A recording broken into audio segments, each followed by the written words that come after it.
Bonjour. Am Kader vom Mars Bleu, dat ass de Mound vum Depistage a vun der Prävention vum Darmkrebs, wollte ma en klein Diskussion ze summe ma mat verschiedene Spezialitäten fir effektiv iwwer Prävention vum Krebs an zum Moos vum Darmkrebs ze schwätzen, méi och wat de kan machen, fir dat et engem besser geht, och wann e Krebs huet. Ech ginn do fir d'Wuort dem Dr. Wilpöth, den als Gastroenterolog für als das Programm vom Dépistage vorzustellen.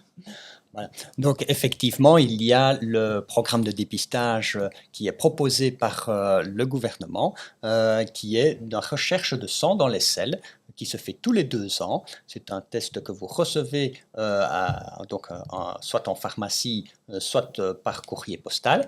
Vous le faites chez vous, tout est très bien expliqué avec les papiers, le petit prélèvement et l'enveloppe qui est déjà adressée. Et donc, vous faites ce test-là tous les 2 ans. Lorsqu'il y a un test positif, effectivement, il faut faire une coloscopie, mais qui est totalement prise en charge. Coloscopie que vous pouvez discuter avec votre médecin traitant ou le gastroentérologue, ça peut être sans anesthésie, avec une légère sédation, avec une anesthésie un peu plus profonde. Pour votre confort, c'est important. On a montré largement que ces tests permettent de diminuer drastiquement le cancer colorectal. Il faut savoir que quand bien même on trouverait un cancer, il serait à ce moment-là beaucoup plus facile à traiter parce que malheureusement, le cancer est indolore et lorsqu'il y a des symptômes, c'est qu'il est déjà très tard. Et donc, faire ce dépistage permet largement de diminuer la mortalité. Donc, c'est quelque chose que nous invitons toute la population à réaliser. Oui, il a raison, Dr. Wilpöth, puisque je trouve que la coloscopie est très importante pour dépister le cancer, mais aussi pour le prévenir, puisque s'il y a des polypes qu'on trouve lors de la coloscopie, on peut les enlever et donc éventuellement même prévenir un cancer. Après, on voulait vous parler d'une étude qui m'a, moi, passionnée. C'est une étude qui est parue dans le New England Journal of Medicine. C'est un des plus grands journaux de médecine qui existent au monde. Ça s'est passé l'année dernière. Il y avait 900 patients qui avaient un cancer du côlon, qui ont dû avoir une chimiothérapie. Donc, le cancer n'avait pas encore fait des métastases, mais il était assez évolué pour devoir faire une chimiothérapie préventive pour espérer qu'il ne revienne plus tard. Et ces patients ont été divisés dans 2 groupes. Un groupe a eu un petit livret avec des conseils sur l'alimentation, le sport, et l'autre groupe a eu un coach qui faisait du sport avec lui pendant 3 fois par semaine. Et le résultat est spectaculaire. Donc, le sport n'est pas seulement un composant de bien-être, mais un vrai traitement, puisque ça réduit le risque de récidive de 28%, ce qui est mieux que certains médicaments. Je profite de cette occasion pour donner la parole au Dr. Hein, qui est médecin du sport, pour vous expliquer un petit peu ce que le sport peut faire dans le cancer. Merci beaucoup, Dr. Bauer. On sait que le sport, ou je devrais plutôt dire l'activité physique, parce que le sport peut parfois un peu bloquer le premier pas en devenant plus actif. Toute activité va compter et pour toute activité compte pour ce que je veux dire maintenant. Donc, d'un côté, on peut prévenir en prévention primaire l'apparition de cancer en étant suffisamment actif. Suffisamment actif veut dire suffisamment actif en endurance et en renforcement musculaire.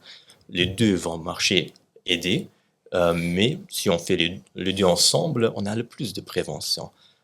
Par après, comme vous avez déjà dit, quand il y a vraiment un cancer qui est apparu, on sait qu'on a de meilleures chances de survie réellement dans beaucoup de types de cancers si on est suffisamment actif.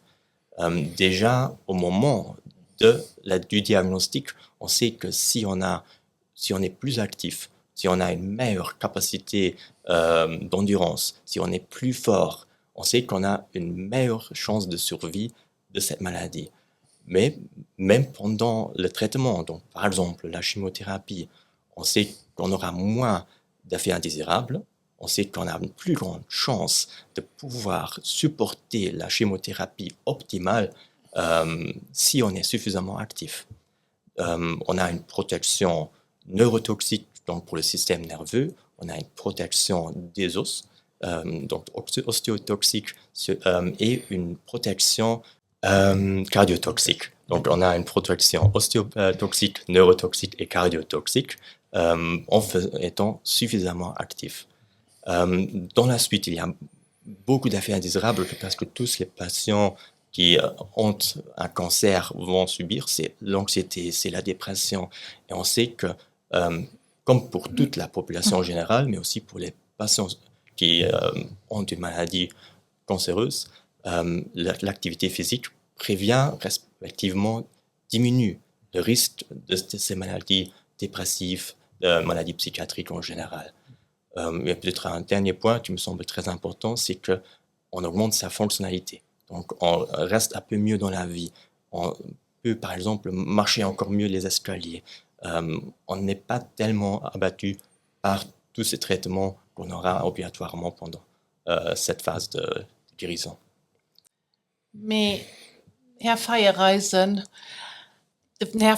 als Kine bei uns am Haus sind leider nicht so mit für Kine zu machen, weil die hat ja schon lange ein Programm, wo die Leute die Krebs so bei erst Kine machen kommen. Je vais répondre en français. En effet, ça fait longtemps qu'on a un programme de prise en charge des patients par l'exercice physique, des patients oncologiques, tous les cancers confondus. Et justement, c'est pour ça que c'est peut-être important dans un premier temps d'avoir un coaching par un professionnel de santé, parce que les gens ont des effets secondaires comme entre autres la fatigue ou des neuropathies, et donc c'est important de pouvoir bien les guider.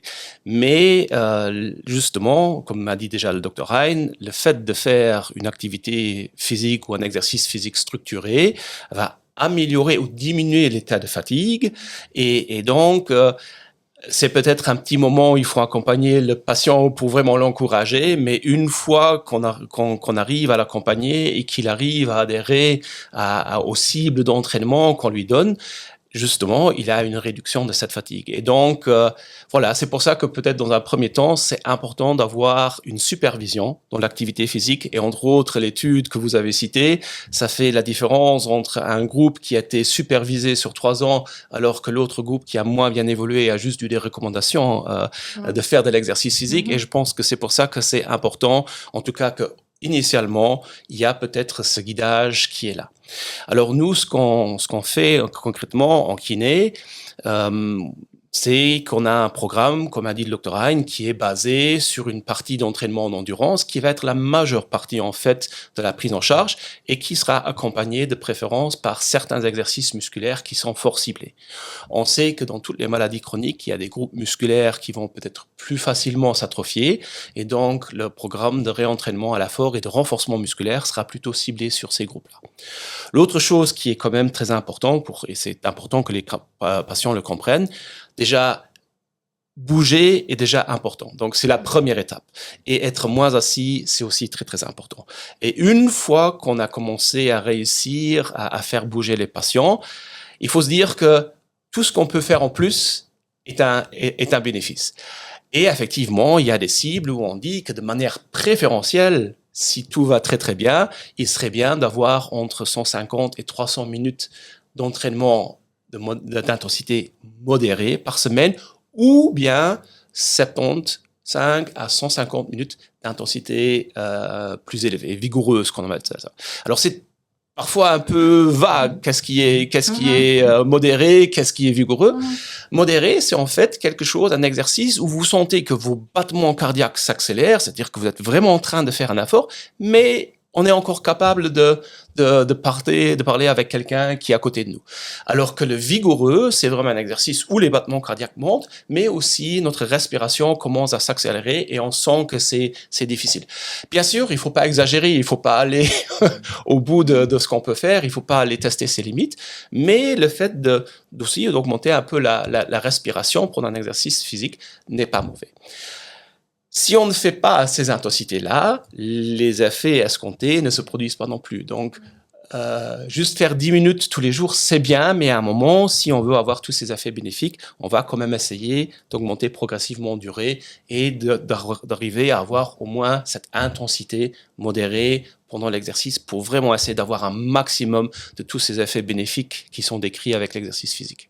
Et docteur Hein, c'est sûr de faire tout ça? Il n'y a pas de danger? Vous faites des tests avant? Comment on fait? Donc, il y a très, très peu de contre-indications pour être plus actif. Mm. Ça dépend toujours de l'intensité de l'activité. Si maintenant on veut on veut faire des intensités élevées, alors obligatoirement, il y a des contre-indications. Il y a surtout les contre-indications cardiovasculaires, surtout après certaines chimothérapies. Et pour éviter qu'on s'entraîne en portant un risque, nous, on propose en médecine du sport, à l'athlète du sport du CHL, des bilans pour exclure qu'il y a des contre-indications. On fait par exemple un test d'effort où on pousse selon les capacités du patient, et on aimerait bien de le pousser aux limites pour vraiment assurer qu'ils peuvent aussi pendant leur entraînement aller dans ces limites-là. Parce qu'on sait que ces intensités jouent un rôle et parfois ont des bénéfices tout de même encore plus élevés que les intensités modérées.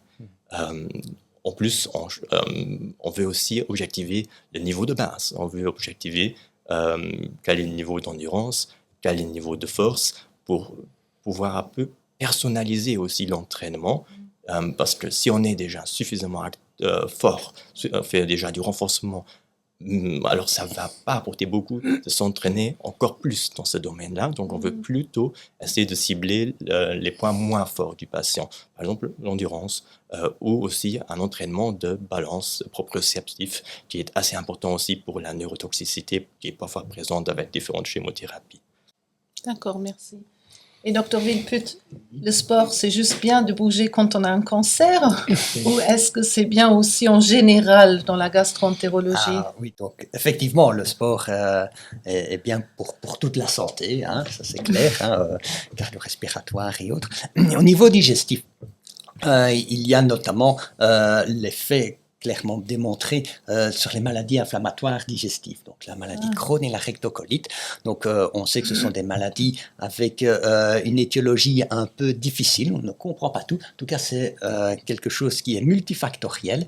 Et donc le traitement doit être aussi multifactoriel, c'est-à-dire qu'il faut tabler sur des médicaments, sur l'alimentation clairement, mais aussi sur l'activité physique. Et c'est important. Donc on a montré que l'augmentation de l'activité physique dans les maladies inflammatoires digestives permettait d'avoir plus de rémission clinique, donc une meilleure diminution de l'inflammation. L'autre chose, c'est que ce faisant, vous diminuez aussi votre BMI, votre masse grasse, qui, quelque part, donne une certaine résistance à certains traitements, notamment les traitements sous-cutanés. Donc, à nouveau, un bon effet. Il y a aussi d'autres cancers, et notamment le cancer du pancréas, qui est fort présent, enfin pas en fréquence, mais dans l'imaginaire, parce que malheureusement c'est un des plus mortels. Clairement, on a démontré que l'activité physique diminuait diminuait le risque de faire des cancers pancréatiques, dont d'ailleurs un des facteurs de risque est le diabète, forcément. Donc oui, clairement, l'activité physique est bonne pour tout et dans tout le tube digestif, du début jusqu'à la fin. Pas seulement pour les cancers. Merci beaucoup. Je pense que vous l'avez tous compris, il faut qu'on bouge. Voilà.